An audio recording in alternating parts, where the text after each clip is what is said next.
ነገ የሰሙነ ሕማማት የመጀመሪያው ቀን።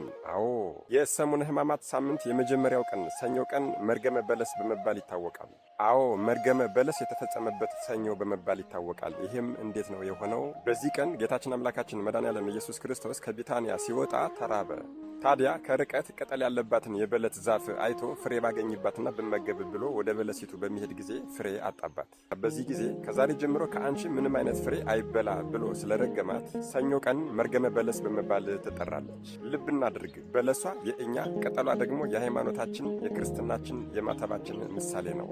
ፍሬው ደግሞ የእኛ የእምነታችን የምግባራችን ምሳሌ ነው። ጌታችን ይህችን የበለስ ዛፍ ከርቀት ቅጠል አውጣ ሲያያት ፍሬ ፈልጎ ወደ እርሷ እንደሄደ ሁሉ ወደ እኛም ደግሞ ፍሬን ምግባርን ፈልጎ የሚመጣበት ጊዜ አለ።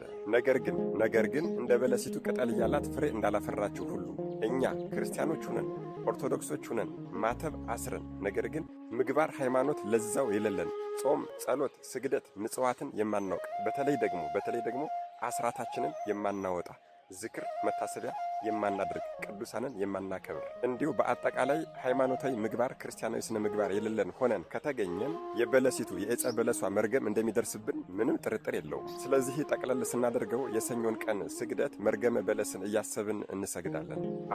አዎ በለሲቱ ላይ ፍሬ አጥቶ እንደረገማት ሁሉ እኛም ላይ ምግባር ሃይማኖት ታጥቶብን እንደ በለሲቱ እንዳንረገም መከራ፣ ፍዳ፣ ጭንቅ እንዳይደርስብን እግዚኦ መሐረነ ክርስቶስ እያልነ ሰኞን ቀን እንሰግዳለን ማለት ነው። አዎ ጌታዬና አምላኬ ኢየሱስ ክርስቶስ ሆይ ምግባርና ሃይማኖት የሌለኝ ወራዳው እኔ ፍሬ እንዳጣህባት እንደ በለሲቱ ሆኛለሁና እባክህን ጌታዬ ሆይ ይቅር በለኝ እያልን እንሰግዳለን።